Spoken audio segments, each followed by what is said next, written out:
మనకి మహిమ కలుగును గాక. ఈరోజు కీర్తన భాగము 29వ కీర్తన చదువుకుందాం. దైవపుత్రులారా యెహోవాకు ఆరోపించుడి, ప్రభావ మహాత్మ్యములను యెహోవాకు ఆరోపించుడి. యెహోవా నామమునకు చెందవలసిన ప్రభావం ఆరోపించుడి. ప్రతిష్ఠితములకు ఆభరణములను ధరించుకొని ఆయన ఎదుట సాగిలపడుడి.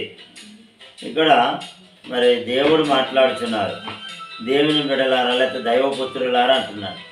ప్రభావము మహాత్మ్యము ఆయనకే చెందాలి, ఘనత కూడా ఆయనకే చెందాలి. కొన్నిసార్లు మనమే హెచ్చించబడాలి అని చాలాసార్లు మనం తాహతపడుతూ ఉంటాం. అలా కాదు, దేవునికి మహిమ కలగాలి. రెండోది ప్రతిష్ఠిత మగులకు ఆభరణములను ధరించుకోవాలి. ఇక్కడ ఆభరణములు అంటే వస్తువులను కాదు, మంచి గుణగణాలు మంచి స్వభావములను ధరించుకొని ఎప్పుడైతే ఆయన ఎదుట మనం సాగిల పడతామో అప్పుడట దేవుని స్వరాన్ని మనం వింటాం. దేవుని స్వరాన్ని 3వ వచనంలో యెహోవా స్వరము జలముల మీద వినబడుతుంది. నువ్వు ఎక్కడుంటే అక్కడ ఆయన స్వరాన్ని వింటావు. ఎప్పుడైతే ఆయన నామాన్ని హెచ్చిస్తావో, ఎప్పుడైతే మంచి లక్షణాలు కలిగి ఉంటావో అప్పుడు దేవుని స్వరము జలముల మీద వినబడుతుంది. మహిమగల దేవుడు ఉరుము వలె గర్జిస్తాడు. మహాజలముల మీద దేవుడు సంచారం చేస్తున్నాడు. ఆయన స్వరం ఎలాంటిదంటే బలమైనది, ప్రభావం గలది. దేవదారు వృక్షములను కూడా విరిచినాడు. మరి ఆయన స్వరం మనకి ఆయన స్వరం ద్వారా వచ్చే ఆశీర్వాదం ఏంటి? ఎలాగ ఆయన స్వరం వినబడుతుంది అని చాలాసార్లు మనం అనుకుంటాం. ఆయన నాతో మాట్లాడతాడా? వాక్యం ద్వారా మాట్లాడతాడు. నీవు మందిరంలోకి వెళ్ళినప్పుడు దైవజనులు మాట్లాడుతుంటారు, అదే దేవుని స్వరం. ఎప్పుడైతే ఆ యొక్క దేవుని మాటలు నువ్వు శ్రద్ధగా ఉంటావో దేవుడు నీతో మాట్లాడతాడు. అప్పుడు దేవదారు వృక్షములు అనగా నీ జీవితంలో శోధనలు అన్నీ కూడా విరిచివేయబడతాయి, సమస్యలు కొట్టివేయబడతాయి. ఇక్కడ దేవదారు వృక్షములు అంటే ఈ వృక్షములను కాదు, నీ జీవితంలో అలాంటి వృక్షం లాంటి సమస్యలు పెరిగిపోయి ఉంటాయి, అప్పులు పెరిగిపోయి అవన్నీ కొట్టివేయబడతాయి. ఎప్పుడంటే దేవుని సన్నిధిలో నీవు ప్రతిష్ఠితమైన ఆభరణలు మంచి గుణగణాలు ధరించుకొని ఆయనకి మహిమ చెల్లించినప్పుడు దేవుడు తన వాక్యం ద్వారా స్వరం వినిపిస్తాడు, నీతో మాట్లాడతాడు. అప్పుడు నీ జీవితంలో సమస్యలు కొట్టివేయబడతాయి. యెహోవా స్వరము అరణ్యమును కదిలించును. నీ జీవితంలో అరణ్యము లాంటి జీవితంగా మారిపోయిందా? నిన్ను దేవుడు కదిలిస్తాడు, మళ్ళీ పుష్పింపజేస్తాడు, నేను చిగురింపజేసే దేవుడు ఆయన.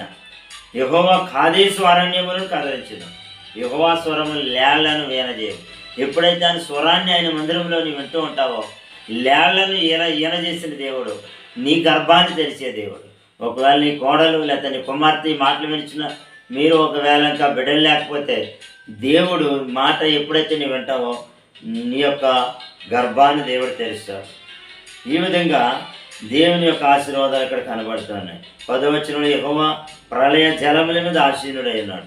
నిత్యము ఆయన రాజుగా ఆసీనుడై ఉన్నాడు. నిత్యము ఆయన మనకు రాజుగా ఉంటాడు. ఎక్కడికి వెళ్ళినా ఆయన మన కాపరిగా ఉంటాడు. అంతేకాదు ఆయన తన బలమును అనుగ్రహింపజేస్తాడు. 11వ వచనంలో తన ప్రజలకు తన బలమును అనుగ్రహింపజేసి సమాధానం కలుగజేసి మనల్ని ఆశీర్వదిస్తాడు. ఎప్పుడంటే ఆయన నామానికి మహిమ చెల్లించినప్పుడు, మనము ఆయన యొక్క గుణగణాలు ధరించుకున్నప్పుడు ఆయన మనకు సమాధానము బలం అనుగ్రహం చేసి మనల్ని ఆశీర్వదిస్తాడు. అట్టి కృప దేవుడు మనకు అనుగ్రహించును గాక. ఆమేన్. పరిశుద్ధాత్మ దేవుడానికి వందన. ఈ మాటలు వినిచిన ప్రతి ఒక్కొక్కరిని మీరు ఆశీర్వదించమని ఆయన. ఈ దినమున ఆయన మరి ఇదిగో ఎంతమంది అయితే మాటలు వింటున్నారు వారి వారి కుటుంబాల ప్రయాణాలు, వారి బిడ్డల ప్రయాణాలని కాపుదలవండి. చదువులు అన్ని విషయాల్లో మేలు చేయండి.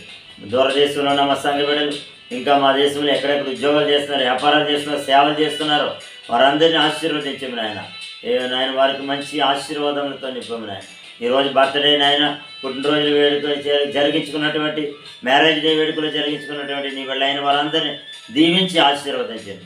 వారి జీవితంలో అరణ్యం లాంటి జీవితాన్ని కొట్టివేసి పుష్పింపజేయండి, సిగురింపజేయండి.